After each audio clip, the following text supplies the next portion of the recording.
हमको आपको अगर संसार में कोई दुख देता है तो न भगवान दुख देता है, न संसार दुख देता है, न परिवार दुख देता है। हमारी इच्छा दुख देती है कब? जब पूर्ति नहीं होती तब, अथवा पूर्ति होते होते जब बाधा पड़ जाती है तब, है ना। अब कितने लोग हैं जिनको याद रहे दुखी होने पर? दुखी तो हो गए, ये निश्चित है, दुखी हो गए। जैसा अभी हमने बताया था आज ही, अगर पंखा बंद हो जाए रात को सोते सोते, गर्मी भयानक पड़ रही है और नल बंद हो जाए, पानी नहीं मिल रहा है, तो दुख होगा कि नहीं? कौन दुख देता है? पानी की इच्छा, हवा की इच्छा, शरीर संबंधी जरूरतें दुख देती है। ये भी एक दोष ही है, ये भी एक दोष है। दोष तो है ही है। अपने स्वरूप से हटे तो दोष ही दोष है। दोष का मतलब है दूसरे को देखना। जहाँ दूसरे को देखा दोष शुरू हो गया। दूसरे को देखा नहीं कि दोष शुरू हो गया। अच्छा, दूसरे को कब देखा? सुख के लिए, जरा ये भी याद रखना। दूसरे को देखने से दोष का पता नहीं चलता। हम दूसरे को देखते ही तब हैं जब हम आशा करते हैं कि सुख मिलेगा, वरना आपको दूसरे की जरूरत है। बड़ी भीड़ है, पार करते हुए आप सड़क में जा रहे हो, आपको कोई दूसरा दिखाई देता है? क्यों नहीं दिखाई देता? यानी दूसरे की जरूरत नहीं है, कोई परेशानी है। दूसरे को तब देखते हैं जब कोई जरूरत पड़ती। ये हमारी कामना इनसे पूरी होगी तब दूसरे पति की ओर पत्नी तभी देखती है जब पति से सुख की आशा होती है, पत्नी से सुख की आशा होती है, माता पिता पुत्र से सुख की आशा होती है। भगवान को तभी हम याद करते हैं जब भगवान से कुछ पाने की आशा की, छोड़ने की। आप भगवान को पानी के लिए याद करते हो कि छोड़ने के लिए? अरे कोई तो कह दो हम पानी के लिए याद करते हैं। हाँ जी, पानी के लिए याद करते हैं। बताइए कितना अंधे है। जो भगवान को पाने के लिए याद करता है भगवान का भक्त है, जिसकी जो पाना चाहता है उसका भक्त है। क्या ख्याल? इच्छा का हम भगवान से पाना चाहते हैं उसके हम प्रेमी हैं, भगवान के प्रेमी नहीं हैं। अगर भगवान से जो पाना चाहते हैं वो न मिले तो हुआ करो भगवान तुम हमारे काम के नहीं है। ये कामना है। अब भगवान की बात सुनो, जिनसे तुम पाना चाहते हो। पाना चाहते हो भाई स्वतंत्र हो।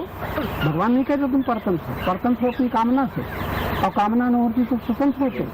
और कामना रखते हो और फिर स्वतंत्रता की इच्छा करते हो, शांति की इच्छा करते हो, तो भगवान कहते हैं तुम इच्छा को छोड़ दो, कामना को छोड़ दो। कामना को छोड़ दो, तुम स्वतंत्र हो जाओगे। कामना न छूटेगी तो हरिद्वार आए हो, जहाँ फिर कामना है फिर घर जाओगे, संबंधियों से मिलोगे, फिर तो न तुम्हें तीर्थ शांति दे सकते हैं, न गुरु शांति दे सकते हैं, न भगवान शांति दे सकते हैं। अगर भगवान की मानो, भगवान कहते हैं क्यों दौड़ भाग करते हो? जहाँ हो वहीं कामना छोड़ दो। क्या सुना?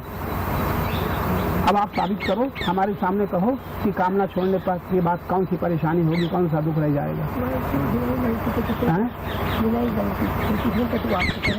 अरे कटुआक का दुख होता है इसलिए तो मान चाहती है कि कई बार कहा चुका है। कामना है मान की तब दुख होता है। कटुआकियों का दुख होता है क्योंकि मान की कामना है, प्यार की कामना है। जरा सी हानि का दुख होता है, हम किसी की चीज नहीं चुराई और हमारी धोती कोई उठा ले गया, चप्पल उठा ले गया और दुख होता है तो कौन दुख देता है? लोग दुख देता है। वस्तु की कामना, न मिले तो न मिलने की कामना, और चली जाए तो जाने की कामना, जाने के बाद फिर पाने की कामना। कामना दुख देती है कि कोई वस्तु की हानि दुख देती है? अब तो न भूलोगी। बार बार आप प्रश्न जो करते हो ना याद रखा करो, और ना याद रखो कभी याद ही आएगा। कहने का मतलब ये कि एक बात अगर भगवान के ना स्मरण कर, भगवान को मानने वाले भगवान की 2-4 बातें पकड़ लें तो बेड़ा पार हो जाए। लेकिन हमें वर्षों बीत रहे हैं भगवान को मानते, भगवान की पूजा शुद्ध करते। वो जो तुम भगवान की पूजा करते हो भगवान की पूजा है नहीं, तुम्हारे मन की पूजा है। मन तुम्हारा संतुष्ट हो जाता है पूजाओं से, मन संतुष्ट हो जाता है प्रार्थनाओं से, मन संतुष्ट हो जाता है जब कीर्तन पूजा पाठ से। बात जरा सोच लेना, ये भगवान की पूजा नहीं है, ये भगवान के प्रति प्रेम नहीं है, यह तुम्हारे मन की पूर्ति का पक्ष है। और पूर्ति के लिए किसी ने बता दिया जब करो तो भगवान प्रसन्न होंगे, कीर्तन करो तो भगवान प्रसन्न होंगे, तो तुम करने लग गए क्योंकि तुम भगवान से कुछ चाहते हो, भगवान को चाहते हो।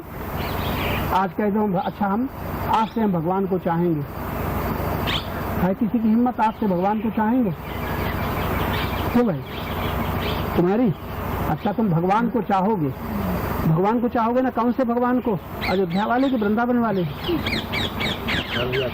सर्वव्यापी भगवान को। तब तो और गड़बड़ कर दिया। सर्वव्यापी भगवान को चाहते हो, तुम में है कि नहीं? अगर तुम में है तो कहीं जाने की जरूरत है?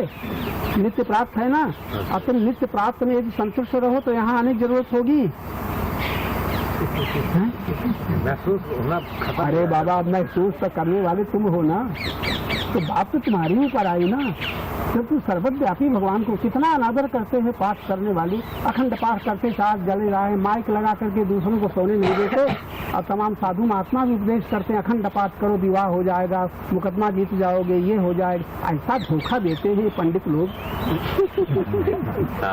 पंडित होते तो मैं न कहता, क्यों न कहता? मैं भी डरता हूँ। क्यों डरता हूँ? ये नाराज हो जाएंगे। नाराजी क्यों डर है? कि हम मान चाहते हैं इनसे। ये भी हमारी देखो तोल है कि नहीं? जहाँ भय है, जहाँ भय है वहीं कोई चाह है। सोचो तो पता चले, वरना भय क्या? अभयम सत्व संशुद्धि ज्ञान योग व्यवस्थित। परमात्मा में जिसकी बुद्धि स्थिर है, परमात्मा में जो संतुष्ट है, परमात्मा से जो अपने को कभी अलग मानता ही नहीं है, उसको कभी भय हो ही नहीं सकता, उसको कभी चिंता हो ही नहीं सकती, हो ही नहीं सकती। परमात्मा और भय, हम परमात्मा में और भय, हम परमात्मा के प्रेमी और चिंता, हम परमात्मा के भक्त और दुख हो ही नहीं सकता। लेकिन होता है तो ऊपर ऊपर हम कुछ बने हुए हैं, भीतर भीतर तो मिले हैं, ऊपर ऊपर कुछ बने। परमात्मा से बनने के बाद भी हम परमात्मा से अलग नहीं हो सकते, भिन्न नहीं हो सकते। लेकिन हमारा कौन दुख देता है? जो अपने को भिन्न मानता है। वो कौन है? अहंकार। अहंकार के कारण दुखी।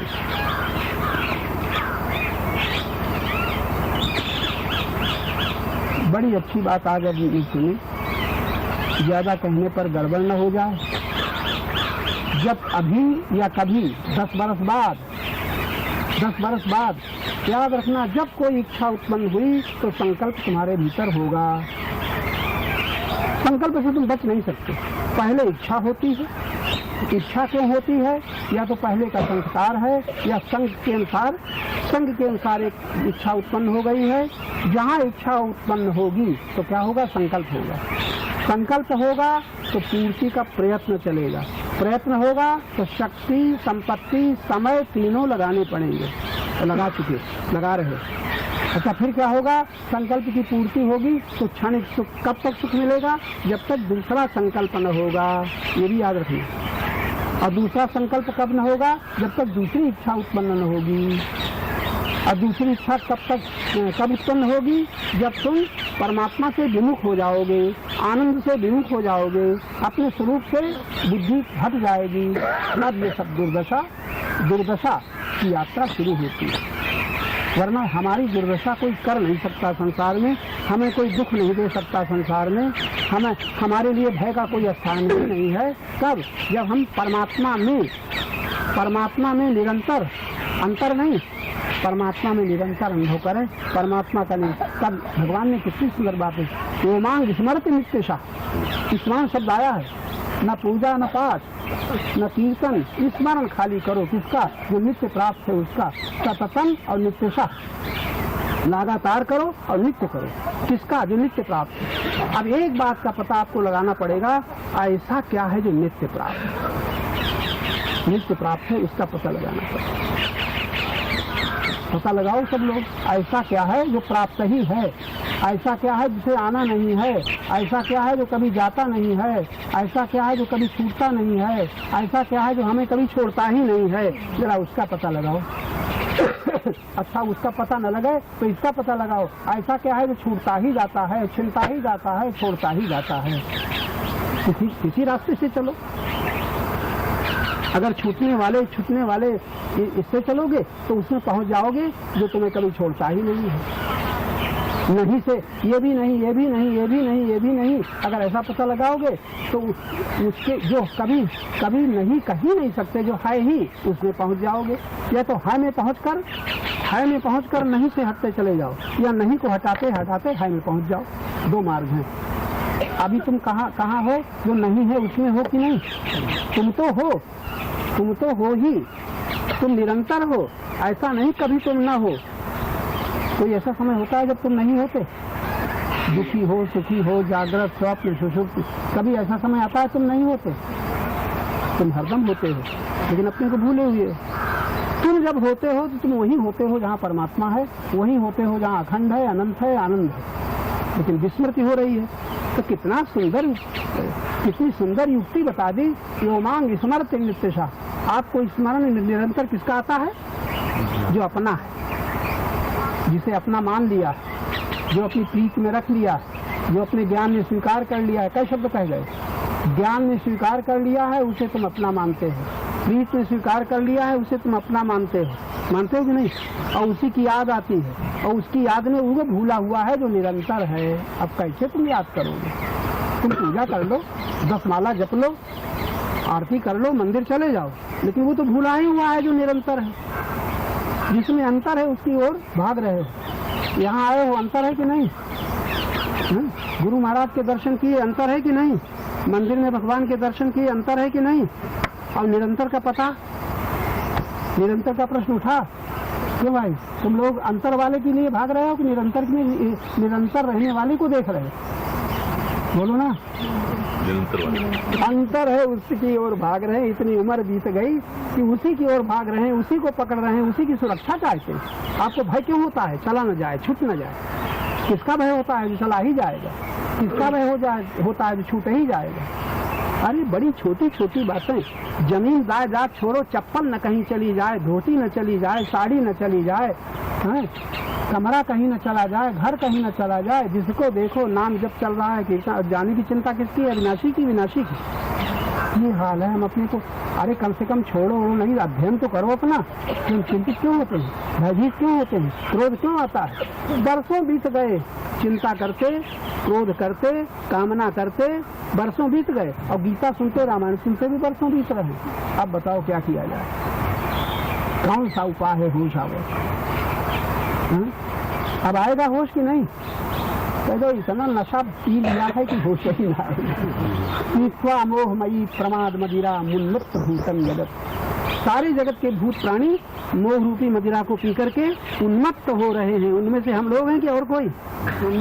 हाँ, कोई परवाह नहीं, रहने दो हमें। ये दशा है हमारी। अब धोखा क्या है? मुक्ति कैसे मिलेगी, भक्ति कैसे मिलेगी, शांति कैसे मिलेगी? तब हम क्या करेंगे? तुमको धोखा देंगे। जप करो, कीर्तन करो, कथा सुनो, भागवत सुनो, सब हो जाएगा। हो जाएगा ना? हो जाएगा। अब हुआ अभी तक? ये बड़ा गड़बड़ सब चल रहा है। अच्छा भाई, समय हो चुका।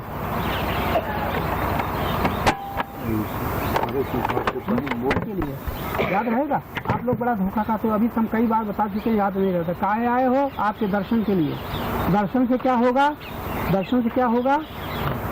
सत्संग होगा, अथवा संत संग हो चुका। इससे क्या होगा? क्या होगा? विवेक होगा। विवेक से क्या होगा? मोह भ्रम। बस 2 चीजें हटानी है आपको, मोह और भ्रम। बुद्धि का मोह हटाना है, मन का भ्रम हटाना है। इतना काम तुम कर डालो, फिर हम सब कर डालेंगे। बचा क्या? नहीं, अगर हमारे पास आते हो, ये तुम्हारा काम तुम कर डालो कि हमारे ऊपर सब छोड़ दो। फिर तो कुछ छोड़ना पड़ेगा। बड़ा गड़बड़।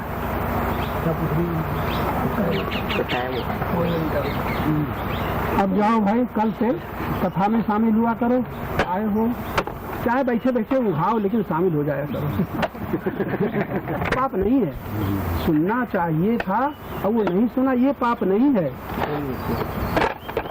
पाप होता है करने से। जो न करना चाहिए वो कर डाला, इसका नाम पाप है। जो न सुनना चाहिए वो सुन लिया, इसका नाम पाप है। जो न बोलना चाहिए वो बोले, इसका नाम पाप है। न बोलना पाप नहीं है। जो न बोलना चाहिए वो बोल गए, जो न सुनना चाहिए वो सुन गए, जो न सोचना, जो निंदा, जो चर्चा न करनी चाहिए उसकी कर गए, ये पाप। करने में पाप होता है, न करने में पाप नहीं होता। अच्छा भाई, अब इतना सुन चुके हो, आवाज तो ऐसा सुन चुके कि जब तक ये भगवान के वाक्य हमारे हम पूरा न करें, विगत इच्छा भय क्रोध हो, जब तक इच्छा रहित और भय रहित, क्रोध रहित हो जाएं तो हम मुक्त हैं। यन् मनसा ध्यायेत् तद्वाचा वदति यद्वाचा वदति तत्कर्मणा करोति। यानी मनुष्य पहले क्या करता है, मन से ख्याल करता है, ध्यान करता है, मन में उसके आता है, और जो मन में आता है वही फिर बोलता है, और जो बोलता है वही फिर करने लग जाता है, और जो करता है उसी का फल उसके सामने आता है। हम लोगों के जीवन का एक चित्र है, पहले एकदम कुछ नहीं होता, पहले तो हम ख्याल में दूसरे को देखते हैं तब ख्याल में आता है। अभी तक यही हो रहा है, जो देखा यानी जो मन में आया, वासना या कामना प्रेरित होकर के हमारे भीतर मन में ध्यान आता है पाने का, और फिर वैसे ही बोलने लग जाते हैं। पहले बोलते हैं फिर करते नहीं, फिर कालांतर में फिर वैसे ही करने लग जाते हैं। तो हम लोग जिस कहाँ से कहाँ तक पहुँचे हैं, ये जो अभी सब चर्चा बोल रहे हैं, मन से पहले ख्याल आता है सत्संग करें, मन से ख्याल आता है ऐसा हो जाए ऐसा हो जाए, भक्ति मिले, और फिर उसी चर्चा करने लग जाते हैं, मुक्ति मिले, शांति मिले, भक्ति मिले, और फिर उसी तरह के कर्म करने लग जाते हैं। अब कठिनाई ये है कि इतने हम सावधान नहीं हो पाते। सावधान हो जाए तो बहुत जल्दी हो जाए। लोभी सावधान है, जिसके बिना मनुष्य दुखी होता है, जैसे धन के बिना दुखी होता है, धन के पाने के लिए जो करना चाहिए सब कर डालता है। संयोग के लिए मोह बस दुखी होता है, तो संयोग के लिए पूरी कोशिश करता है, बड़ा दुखी होता है, बड़ा कष्ट उठाता है, खतरे में डाल देता है, डरता नहीं। तमाम जीवन में घटनाएं हर एक के जीवन में आती हैं। तो पहले मन से ख्याल आया ऐसा मिले, अब मिलने के बाद फिर वैसे ही प्रयत्न, वैसे ही कथन, वैसे ही चिंतन, वैसे ही मनन, तो हम सब लोगों के जीवन में यही घटित होता चला रहा है। अब जैसा उधर घटित हुआ है धन के लोभ बस, मोह बस, कामना बस, वैसा इधर घटित नहीं हो रहा है, अभी बड़ी दूरी है। वरना शक्ति वही है, कोई कठिनता नहीं है, लेकिन उधर पूरा दांव में लगा दिया, शक्ति लगा दी, संपत्ति लगा दी, समय लगा दिया, हम लोगों ने लगाया, ऐसा नहीं कि वो सब मिला। उधर पूरा जो कुछ है सब दांव में लगा देते हैं, अपने को खतरे में डाल देते हैं। इधर जब परमात्मा के योग का प्रश्न आता है तब बहुत बचाते हैं, बचा के चलते हैं, यही गड़बड़ी है। और गड़बड़ी क्यों है? क्योंकि दुख की कमी। पूरा दुख हो जाए तो हमारी सारी शक्ति दुख निवृत्ति में लग जाएगी। यानी आपने खिलौने के न पाने का जितना दुख हुआ है, खिलौना के न पाने का, वस्त्र के न पाने का, डिग्री के न पाने का, फिर प्रिय संयोग को न पाने का, जीवन में देखो कितनी वेदना हुई है, कितनी तरस हुई है, कितनी तड़पन हुई है जब प्रबल इच्छा हुई है। वैसी इच्छा भगवान की, परमात्मा की शांति की नहीं है। देखो अगर हो तो पूरा दांव में लगा दो, यही कमी है। और कमी क्यों है? क्योंकि दुख की कमी है। उधर दुख आया कि पूरा सब करवा लिया, इधर खाली सुख के लालच, बस सुख को बचाते हुए, सुख को भोगते हुए हम प्रयत्न करते हैं। यानी हमारा जितना सुख है वो तो बना रहे, इसके बीच में भक्ति मिल जाए, मुक्ति मिल जाए, शांति मिल जाए, सत्संग मिल जाए, सुख को बचाते हुए यहाँ रहते हैं। तब भी हम सुख की सुरक्षा करते हुए पहले सुख को बचाया जाता है, और फिर सुना जाता है, जप किया जाता है, कीर्तन किया जाता है, पाठ किया जाता है, सुख को बचा करके। ध्यान से हम देखते नहीं, अगर ध्यान से देखोगे तो पता चलेगा बहुत कुछ सुख से बचा के करते हैं। जहाँ सुख में बाधा पड़ती है वहाँ छोड़ देते हैं, सत्संग छोड़ देते हैं, भजन छोड़ देते हैं, पूजा पाठ छोड़ देते हैं, संतों महात्माओं को छोड़ देते हैं, गुरु का संग छोड़ देते हैं। कहाँ? जहाँ मान के सुख में बाधा पड़ी, अधिकार के सुख में बाधा पड़ी, संयोग के सुख में बाधा पड़ी, यानी किसी भोग के सुख में बाधा पड़ी, कहाँ हम उसे छोड़ देते हैं। और उस भोग के लिए किसे छोड़ देते हैं? जो हमारी साधना है, जो हमारी साधना की सहायक है। और सांसारिक दिशा में भगवान को छोड़ा, सांसारिक दिशा में इधर खूब छोड़ा, और इधर परमात्मा के लिए हमने क्या छोड़ा? इधर नहीं छोड़ पाते। शांति के लिए हमने क्या छोड़ा? आनंद के लिए हमने क्या छोड़ा? भक्ति के लिए हमने क्या छोड़ा? ये हिसाब लगाओगे तब पता चलेगा। कठिनता नहीं है, बहुत सरल है, हो सकता है, शक्ति सुलभ है, परमात्मा की दया कृपा सुलभ है, लेकिन हम उसके लिए तैयार नहीं, ये कमी है। तो क्यों तैयार नहीं है? सुख का लालच अभी हमें उधर त्याग नहीं करने देता, तप नहीं करने देता।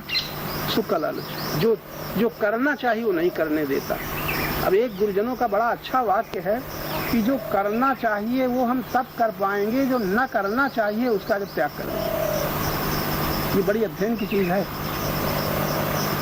करना तो चाहते हैं अपने ढंग से, लेकिन पीछे झांक करके नहीं देखते हैं ऐसा कितना कर रहे हैं जो न करना चाहिए। अब देखना अगर होश आ जाए। बहुत छोटा सा प्रश्न है, लेकिन जीवन की समस्या यही उलझी हुई है।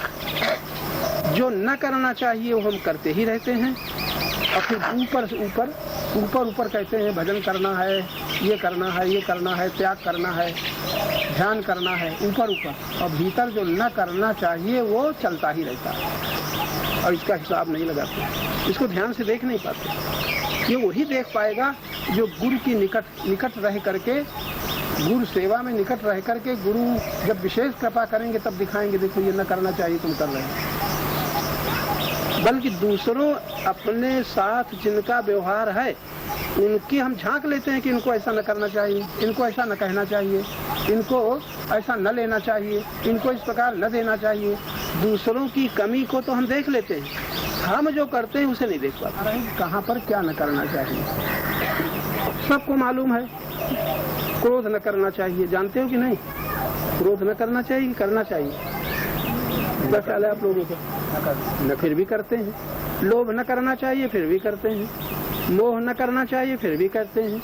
ममता न करनी चाहिए, भगवान कहते हैं तब भी हम नहीं मानते हैं। गीता कहती है तब भी नहीं मानते हैं। रामायण में लिखा है तब भी नहीं मानते।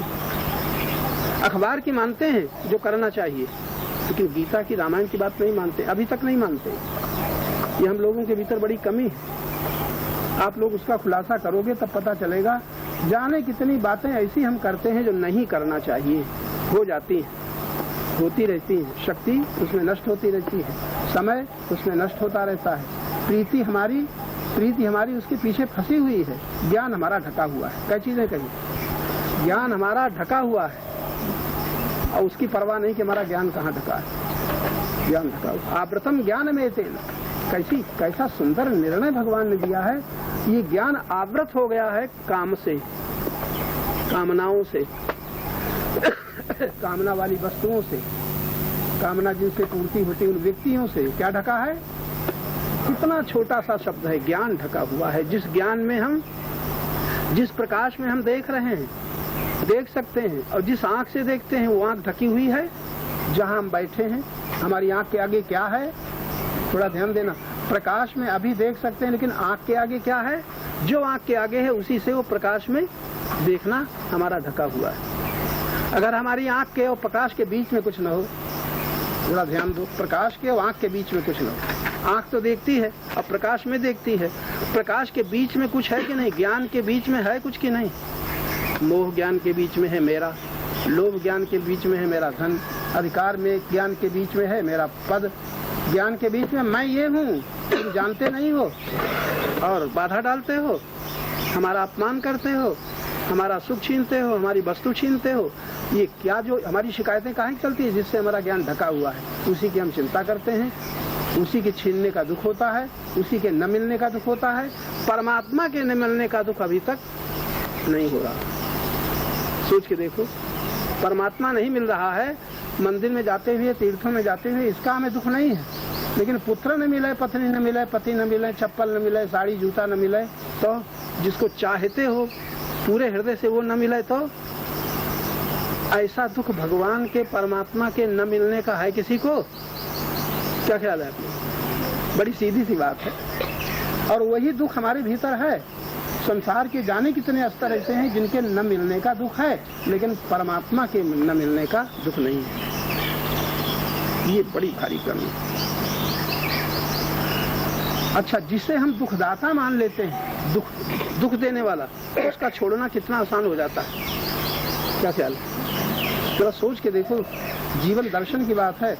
जिसे हम दुख देने वाला मान लेते हैं उसे छोड़ना, कभी कभी तो घरों में ऐसी नफरत हो जाती है, पता चल जाए कि इनके कारण हमें ये दुख हुआ, एकदम संकल्प करते हैं इनसे हम न बोलेंगे, इनके पास न बैठेंगे, इनके यहाँ न जाएंगे, इस स्थान में न जाएंगे। लड़ाई हो जाती है तो बरसों के संबंध टूट जाते हैं।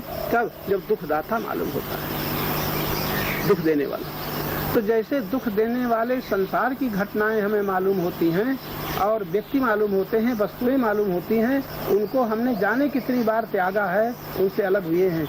ऐसे ही दुख देने वाला क्रोध मालूम होता है, बड़ी सोचने की बात है, नहीं मालूम होता। क्रोध आता है और लेकिन दुख देने वाला नहीं मालूम होता। लोभ की पुष्टि हम कर रहे हैं लेकिन दुख देने वाला लोभ नहीं मालूम होता। कि मालूम होता है, दुखी होते हैं और दूसरों से लड़ते हैं।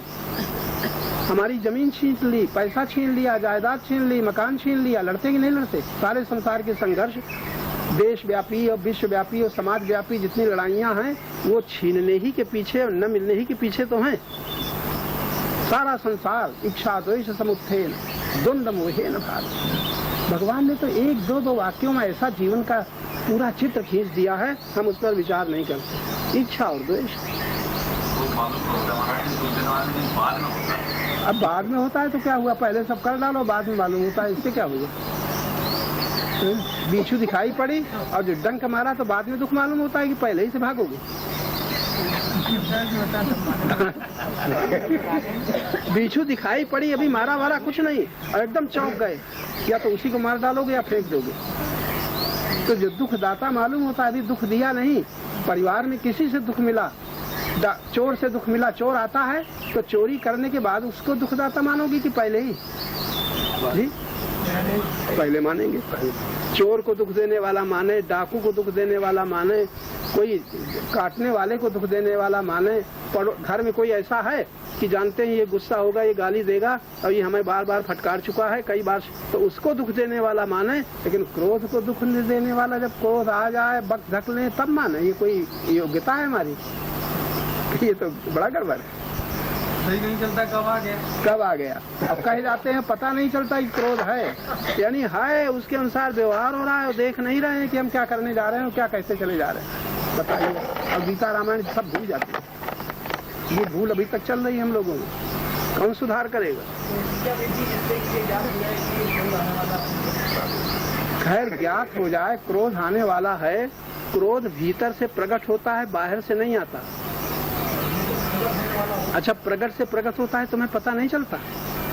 जरा सी कोई हानि हुई, अपमान हुआ, कट शब्द सुने, तब क्रोध आता है कि ऐसे ही आता है? किसी पर आता है ना, तो जब आता है तुम देखते हो कि नहीं कि हाँ ये क्रोध है। अब बोलना चाहते हो कि नहीं, कुछ करना चाहते हो कि नहीं, कर जाते हो कि नहीं?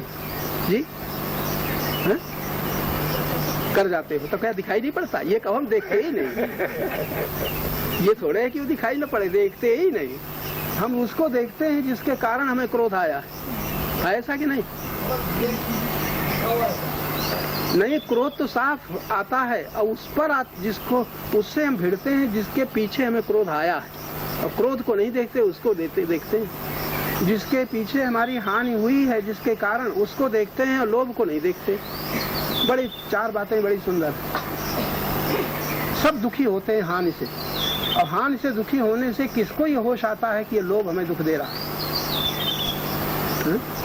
आप लोगों के एक बार दुखी हुए हो हानि से? छोटी छोटी चीजें खो जाती हैं, बड़ी बड़ी चीजें खो जाती हैं, जमीन जायदाद चली जाती है, तो आप घंटों नहीं, दिन के दिन, महीनों वही याद रहती है, हमारी बड़ी हानि हो गई। बड़े अशांत होते हैं, बहुत परेशान होते हैं। फिर और हिंसात्मक क्रियाएं भी चलती हैं, ये चलती है, लेकिन याद आता है कौन दुख दे रहा है? लोग। ये नहीं याद आता कि लोग दुख दे रहा है। क्रोध आता है और ये नहीं याद आता कौन दुख दे रहा।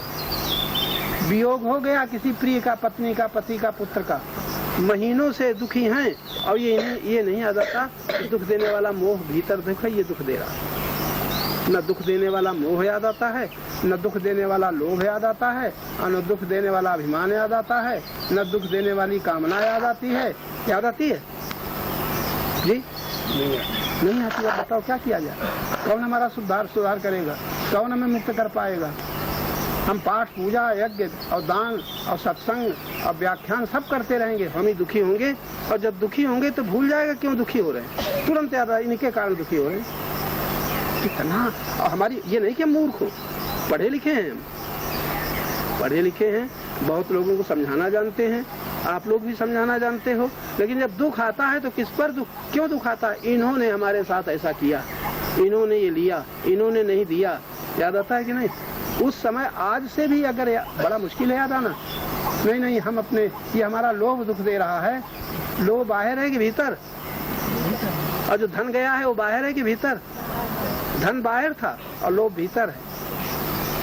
अधिकार बाहर से मिला था, अभिमान भीतर है। संयोग बाहर का था, वियोग हो गया, मोह भीतर है। भीतर हमारे है, उसको तो देखते नहीं और बाहर भिड़ते हैं, लड़ते हैं। जीवन बीत रहा है इसी में। अब बताओ क्या किया जाए? कौन समझाएगा? दुख की कृपा से मानव का उत्थान, भगवान बुद्ध को होश आया, दुख को भोगा नहीं, उन्होंने पहले ही से देखा।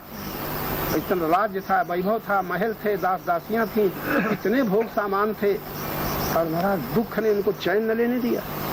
ये है दुख दर्शन। एक है दुख भोग, हम दुख भोगते भोगते इतनी आयु बीत गई, अनेकों बार दुख भोगा, और दुख भोगते हुए भी दुख देने वाला दोष हमारे भीतर है, ये याद नहीं रहता। उस दुख का दाता बाहर मान करके ईर्षा, द्वेष, कलह, क्रोध, निंदा, घृणा, ये 6 दोष, 6 अपराध हमसे बनते ही रहते हैं, बनते रहते हैं।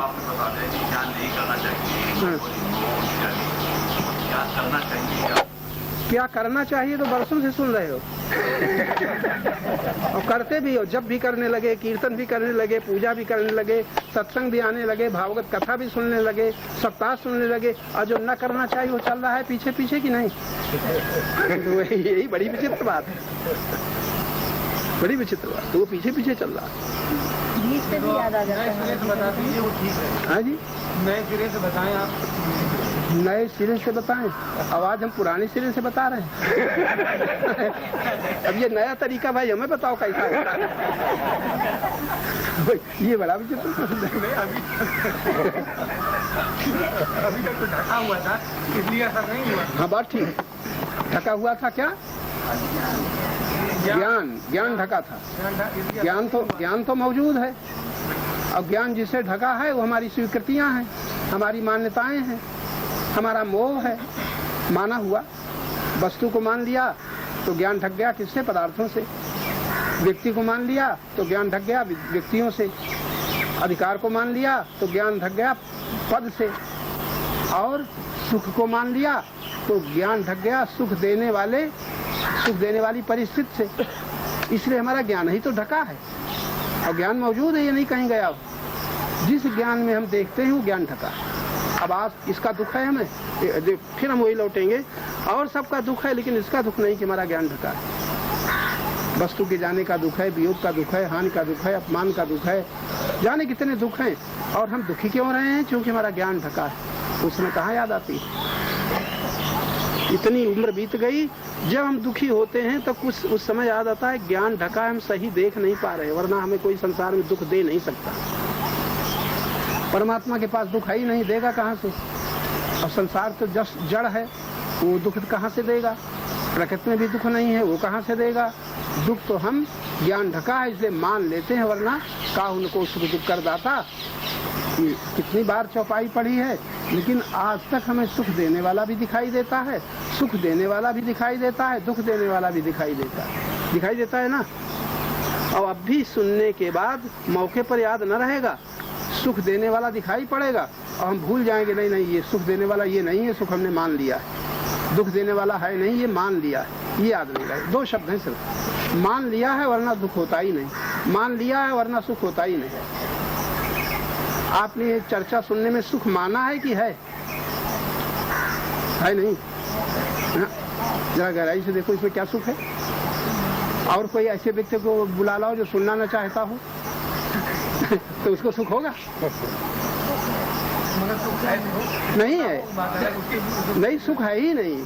तुमने मान लिया है इसलिए है, न मानो तो नहीं है। हाँ, तो बात तो वही हो गई, तुम्हारे मानने से है कि यहाँ से सुनने से, तुम्हारे देखने से है कि दर्शन से है? सुख कहीं नहीं है, आप मान लेते हैं। और बड़ा गहरा इशारा है, मान क्यों लेते हैं? प्रीति में स्वीकार कर लेते हैं। प्रीति पूर्वक जिसे देखते हैं वो अच्छा लगता है, प्रीति पूर्वक जो सुनते हैं वो अच्छा लगता है, प्रीति पूर्वक जिससे मिलते हैं वो मिलना अच्छा लगता है, प्रीति पूर्वक जो स्वाद लेते हैं वो स्वाद अच्छा लगता है। प्रीति हटा दो तो न सुनना अच्छा, न देखना अच्छा, न बोलना अच्छा, न मिलना अच्छा, न आलिंगन अच्छा, न मिठाई अच्छी, कुछ अच्छा नहीं, न साड़ी अच्छी, न जेवर अच्छे, न आभूषण अच्छे। प्रीति हटा दो, तो प्रीति ही सबको सुखद बनाती है ना। प्रीत से ही सब कुछ अतिरंजित सुंदर हो जाता है ना। प्रीति हटा दो तो संसार में कुछ भी सुंदर नहीं है, और प्रीति लगा दो तो वही सुंदर है जहाँ तुम्हारी प्रीत की रोशनी पड़ रही है। कोई सुखद नहीं है, मान लेते हैं। हाँ, जब कीर्तन माने हुए हैं, माने हुए क्या मान लिया है? अगर जप में आप सुखी होते हो तो माना हुआ है। फिर जप क्यों करना चाहिए? जप छोड़ने के लिए। कीर्तन क्यों करना चाहिए? कीर्तन छोड़ने के लिए। सत्संग संत संग क्यों करना चाहिए? असत्संग छोड़ने के लिए। ये आप जो कुछ करते हैं छोड़ने के लिए करते हैं, कुछ पाने के लिए करते हैं। आज समझ लो, ये बीच में ऐसे शब्द निकल जाते हैं, हम लोग ध्यान से देखते नहीं। आप कीर्तन, जाप, पूजा पाठ, मंदिर, संत संग ये छोड़ने के लिए करते हैं कि पाने के लिए करते हैं? अभी समझ लो, पाने के लिए नहीं करते। क्योंकि पहले कुछ कर रहे हो वो छूट जाए, गलत कर रहे हो तो सही करो ताकि सही से वो गलत हट जाए। अगर तुम कहीं संग में न जाते होते तो किसी संत संग में आने की जरूरत ही नहीं थी जी। तुम गलत भाषा न बोलते होते तो सही भाषा, सही शब्द को बीच में लाने की जरूरत ही न थी। तुम किसी को अपना न मानते होते, किसी को अपना न मानते होते तो भगवान को मानने की कोई जरूरत ही नहीं थी। किसी कहीं सुख न मानते होते, मानते तो सत्य में, सत्य की दिशा में आपको खोज करने की कोई जरूरत ही न थी। तो कीर्तन, पूजा, ये जो कुछ भी आप करते हो ये पाने के लिए नहीं है, छोड़ने के लिए। भगवान को पाने के लिए नहीं है, संसार क्या संबंध तोड़ने के लिए। हम बड़ी गलती ऐसी पकड़ चुके हैं कि है कुछ, तभी हमारे संत कहते हैं वस्तु अनंत खोजत अनंत। है कहीं और खोजते हैं कहीं। कैसे आवे हाथ, वस्तु अनंत खोजत अनंत, कैसे आवे हाथ। पारख सोई सराहिए, मानव सोई सराहिए, पारख राखे साथ। वास्तविक बुद्धिमान विचारवान मनुष्य वो है जो पारख मतलब गुरु ज्ञान को साथ रखे, ताकि तुम्हें परख तो हो जाए ये नकली है कि असली, झूठ है कि गलत है।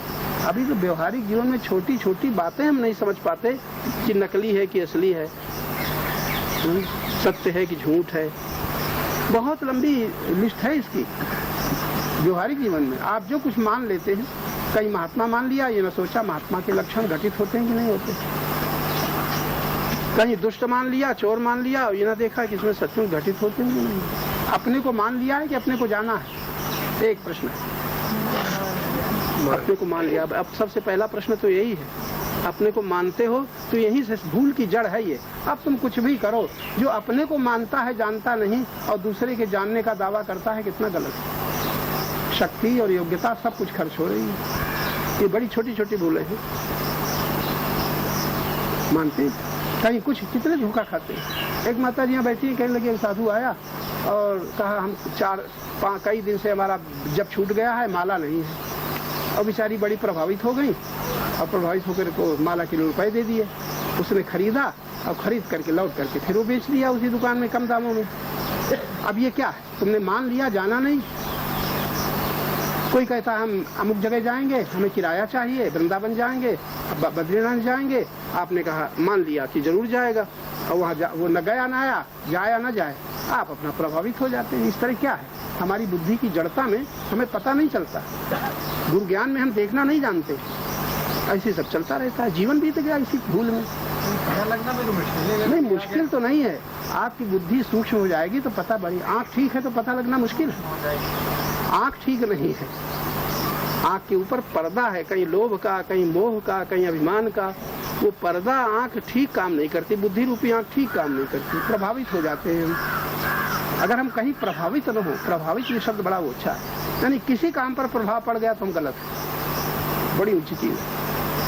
किसी से हम प्रभावित न हो तो हम सतर्क हैं, सावधान हैं, ठीक दर्शक हैं। इस तरह की चीजें हमारे साथ चल रही हैं। तो अभी जो बीच में बात आई थी वो बड़ी अच्छी है। वो क्या, अपने साधकों के लिए दुखी होते हो, अगर आप याद रह जाए, कोई ऐसा व्यक्ति नहीं जो दुखी न होता हो, और कोई आप लोगों में ऐसा नहीं जो दुख का कारण बाहर न खोजता हो। लेकिन आज की शब्द याद रहा है, कोई दुख का कारण ऐसा नहीं है जो बाहर है, हमारे भीतर है। हानि से दुख है तो बाहर दुख का कारण नहीं, हमारा लोभ दुख दे रहा है, हमारा मोह दुख दे रहा है, हमारा अभिमान दुख दे रहा है, हमारी कामना दुख दे रही है। ये मौके पर अब भी सुनने के बाद भी याद रहेगा, जल्दी में हम परेशान हो जाएंगे, कहीं उत्तेजित हो जाएंगे, कट शब्द कहने लग जाएंगे, पर क्रोध आ जाएगा और उस समय भूल जाएगा कि दुख का कारण ये नहीं है, हमारे भीतर 2-4 दोष है, लोभ, मोह, अभिमान, कामना, आसक्ति, यही दुख के कारण है। 150 नहीं है। अब यही भी याद नहीं रहता तो होता क्या है, जो न करना चाहिए वो हम करते चले जा रहे हैं, न करना चाहिए वो करते ही चले जा रहे हैं।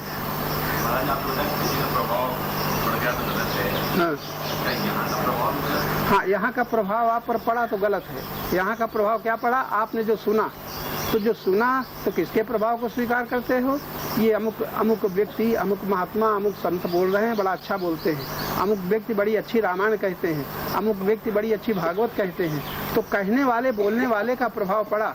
और जो बोला वो सत्य बोल रहा है कि और कुछ, तो सत्य का प्रभाव पड़ा कि व्यक्ति का, बात तो गड़बड़ हो गई। अब दौड़े दौड़े घूमेंगे। अब बड़ी चोरियां हैं, इतनी छिपी हुई चोरियां कि हम स्वतंत्रता की भूमिका में भी हैं ही नहीं, इतने परतंत्र बने हुए हैं, बल्कि इसमें हमारा घाटा है। अगर हमारा प्रभाव न पड़ेगा, हमारे पास आना ही बंद कर दोगे।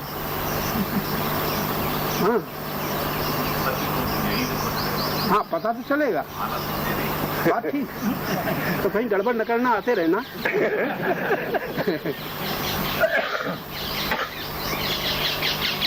छोटी छोटी बातें जो हमारे जीवन के साथ चल रही हैं, उनका स्वाध्याय नहीं हो रहा, अपना अध्ययन नहीं हो रहा, तो परिणाम क्या है, समय बीता जा रहा है, आयु बीती जा रही है।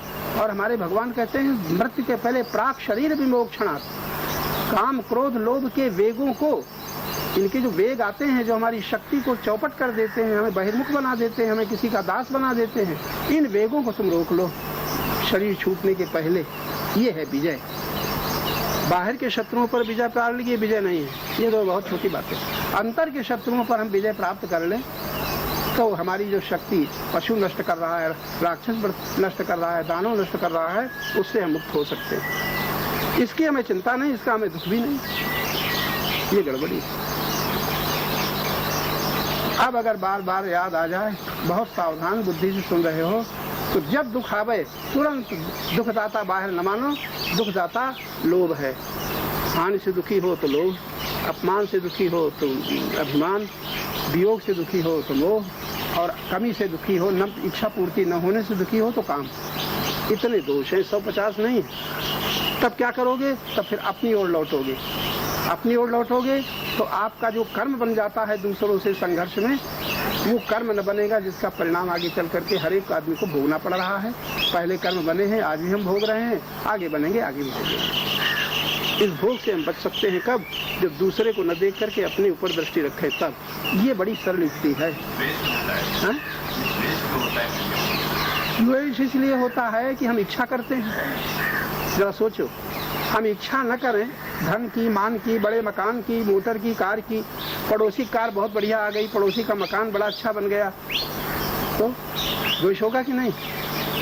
द्वेष होता है जब हम वस्तुओं को देखते हैं, अपनी इच्छा के खिलाफ जब देखते हैं, हमारी इच्छा की पूर्ति में जो बाधक दिखाई देता है, तब हमें द्वेष होता है। हम ये कैसे, इनके पास ऐसा कैसे, ये द्वेष होता है। और द्वेष वस्तुओं का नहीं होता, मान के पीछे होता है। हमारी पूजा इतनी कम, इनकी पूजा ज्यादा, हमें इतना सिंहासन, इनको इतना बड़ा सिंहासन, हमारे लिए कोई स्थान ही नहीं। आसनों के पीछे, आसनों के पीछे ऊंचा नीचा का भेद करके जगत गुरुओं में, मंडलेश्वरों में बैठते हैं, तो एक साथ आरती उठना चाहिए, नहीं कि पहले उनकी हो। पहले उनकी हो गई, तुम पीछे पड़ गए।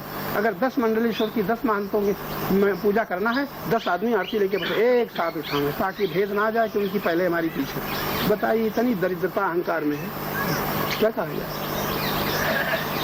तो तुम गृहस्थ आश्रम में नहीं, हम इस देश में भी मान के पीछे हम परेशान होते हैं, नाम के पीछे हम परेशान होते हैं। अहंकार दरिद्र है, भिखारी, और उसका पता चलता नहीं।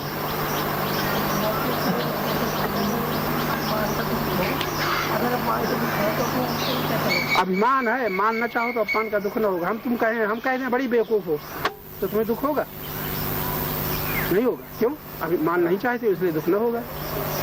अब बहू कही देता हो तब कैसा लगेगा? हाँ।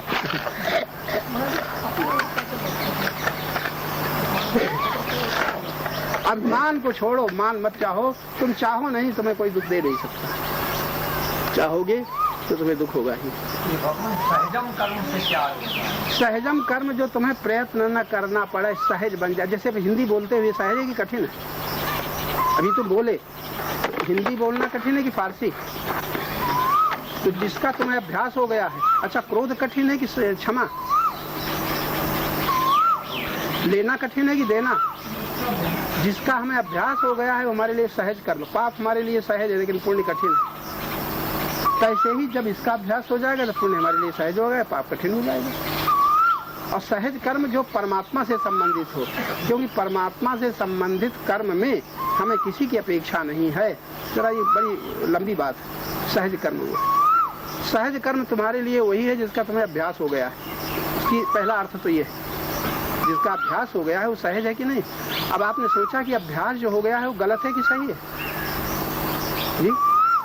ये निरीक्षण की बात है। जो हमें अभ्यास है आज, जो हमारे लिए सहज कर्म है, जैसे पैसा तुम्हें हाथ में आता है तो फेंकते हो कि लेते हो?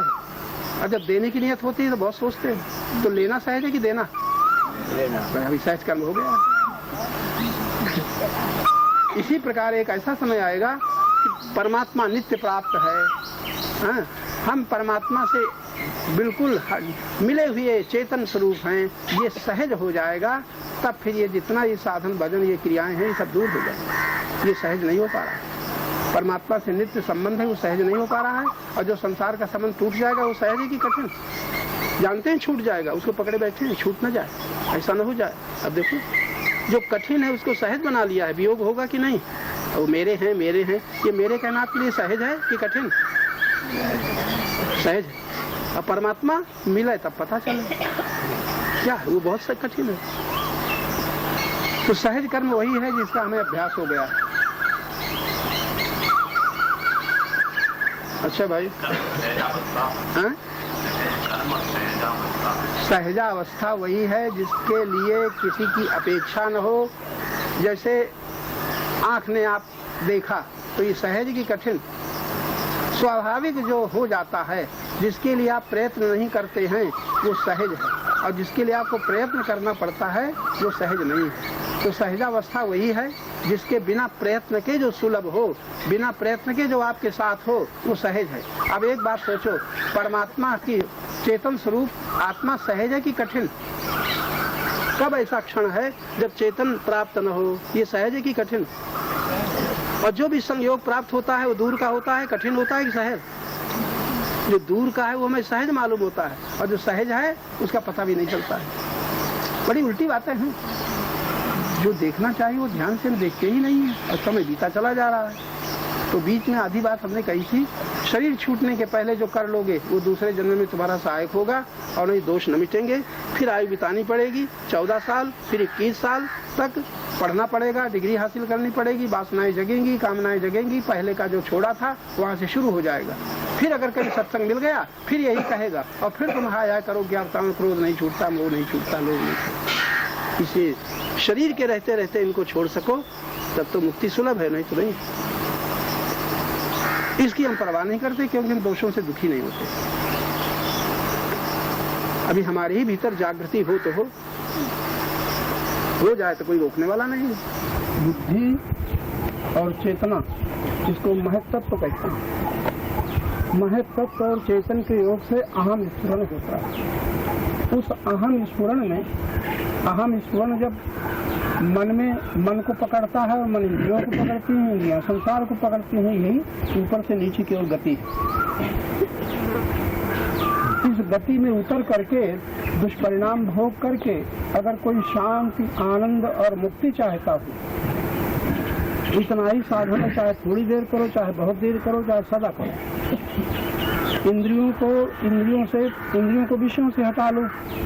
शब्द स्पर्श रूप रस गंध ये याद ना आए, इंद्रियों का काम समाप्त हो गया। और मन को इंद्रियों से हटा लो, और मन को फिर बुद्धि को मन से हटा लो, बुद्धि को मन से हटा लो। इंद्रियों से संबंध टूटने पर विषय का बंधन विषय रसास्वाद समाप्त हो जाता है। मन से संबंध तोड़ने पर सुख दुख की, हर्ष शोक की, मानापमान की अनुभूति का संबंध समाप्त हो जाता है। बुद्धि से संबंध तोड़ने पर विचार, जो विचार संसाराकार जगदाकार बन रहे हैं, वो समाप्त हो जाता है। बस इसी के बाद अहम रह जाता है। अहम ज्ञान बस इसी को गीता में कहा है, आत्मा को परमात्मा में लगाओ। यही योगानुभूति है। आत्मा को परमात्मा में लगाता है, भगवान ने कहा है आत्मा को परमात्मा में लगाना। अभी आत्मा परमात्मा में नहीं लग रही है। अभी तो अहम जो है वो मन को पकड़े है, मन इंद्रियों को पकड़े है, इंद्रियां विषयों को पकड़े हैं, विषयों से जगत का संबंध हो चुका है। इस तरह से हम अधोगति है ये, और ऊपर जाना हो तो ये क्रम है उत्थान। नारायण। ये भगवान ने कहा है कर्म निवाधिकारस्ते मां फलेश कदाचन। वो तो उन लोगों के लिए कहा है, ऐसा कोई व्यक्ति नहीं जो कर्म करे और कुछ चाहता न, तब उनको सावधान किया है। और कौन लोगों को जो ये कहते हैं कि हमारे दुख कैसे मिटेंगे, भय कैसे मिटेगा, चिंता कैसे मिटेगी, शांति कैसे मिलेगी, स्वतंत्रता कैसे सुलभ होगी, तो उनके लिए कहते हैं जहाँ हो वहीं से लौटो, जहाँ हो वहीं से लौटो। कहाँ हो? अभी फल की आशा से प्रत्येक कर्म हम लोग कर रहे हैं। फल की आशा छोड़ दो, कर्म करो, और जब फल मिले तो उसका भी त्याग करो।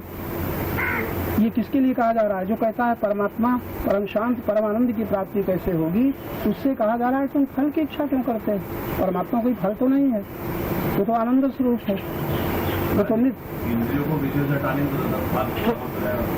इंद्रियों से विषयों को हटाने से तो रसास्वाद लेना है तुम्हें। परमात्मा क्या जरूरत, आनंद की क्या जरूरत है, शांति की क्या जरूरत है? रसास्वाद ही तो जगत से बांधी हुई है। रसास्वाद के ही के कारण शब्द से बंधे हैं, रूप से बंधे हैं, और स्वाद से बंधे हैं। बंधे ही नहीं, स्पर्श से बंधे हैं। हमको किसने बांधा? परमात्मा ने तो बांधा नहीं, परमात्मा ने बांधा नहीं। हम स्वतंत्रता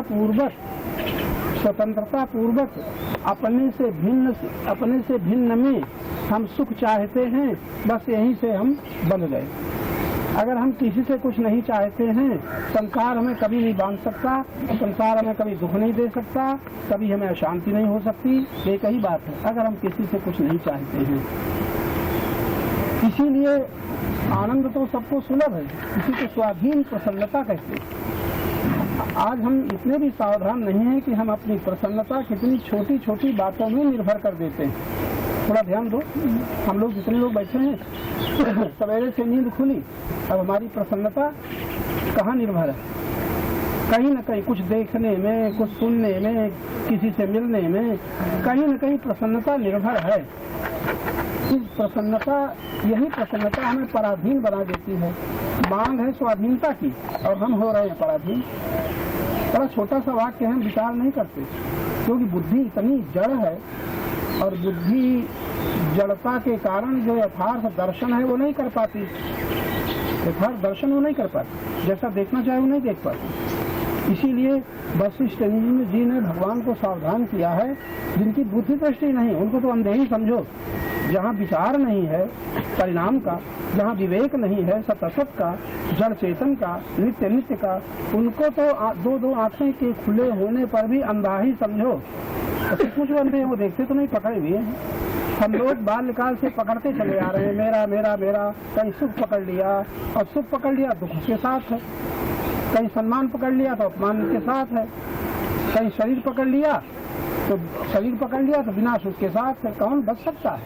अपने से अलग हो करके संसार की किसी वस्तु, किसी व्यक्ति पर सुख निर्भर करने वाला कहाँ स्वाधीन? भगवान दर्शन देंगे तब भी वो स्वाधीन न हो पाएगा, स्वतंत्र न हो पाएगा, वो अशांति से मुक्त न हो पाएगा।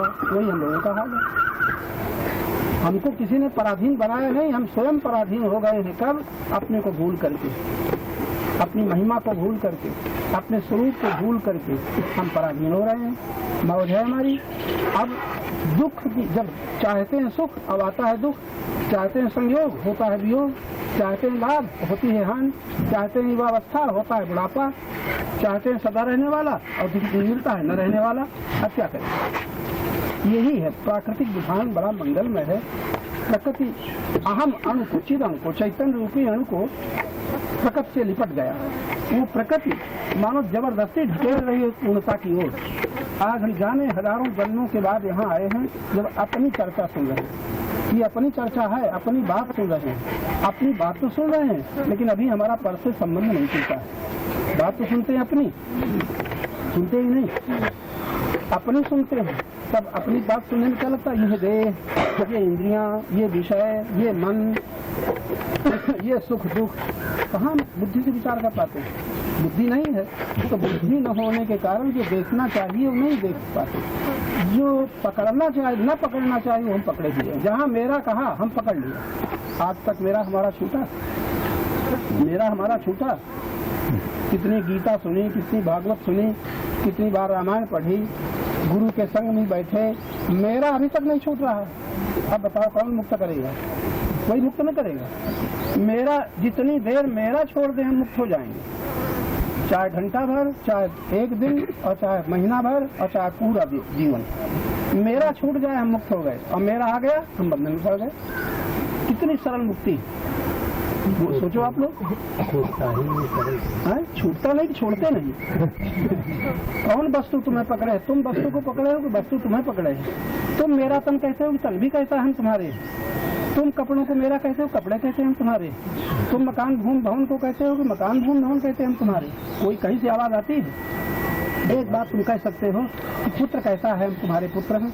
वो पुत्र जो कहता है वो भी तो नहीं जानता है, मेरे का उसे ज्ञान पता नहीं है। तो किस पत्नी कैसी है? हम तुम्हारी हैं। पत्नी से पूछो तुम हमारी किस बात पे हो? अपने देह को सामने रख रही है, तुम्हारी है। तो जिस पत्नी का देह पर अधिकार न हो, जिस पति का देह पर अधिकार न हो, देह जो बदलती चली जा रही हो, उस देह को दिखा करके कोई पत्नी कहे पति से हम तुम्हारी हैं, और कोई पति कहे पत्नी से कि हम तुम्हारे हैं, महामूर्खता है। और दोनों भूले हुए एक दूसरे के झूठ पर विश्वास कर रहे हैं कि नहीं? कर रहे हैं कि नहीं? कहाँ से आवाज आई कि हम तुम्हारे? कहीं आवाज नहीं आती। आवाज तो आती है, लेकिन जिससे आवाज आती है वो खुद उसको पकड़े हुए है जो उसका नहीं है। ऐसा कि नहीं? तो छूटता नहीं कि छोड़ते नहीं?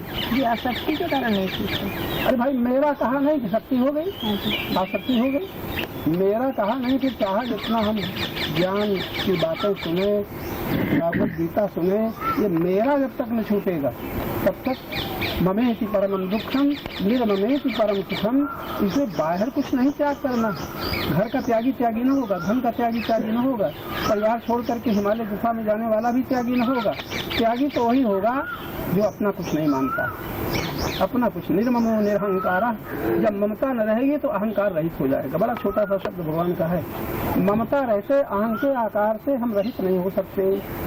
कुछ भी करें, पढ़ें लिखें, जप करें, तप करें, तीर्थ जाएं, मंदिर में बैठे, मंदिर बनवा डाले, भगवान के दर्शन करें। अर्जुन कर रहे थे, दुर्योधन कर रहे थे, लाखों आदमी कर रहे थे, लेकिन ममता थी भीतर, भगवान थी बाहर।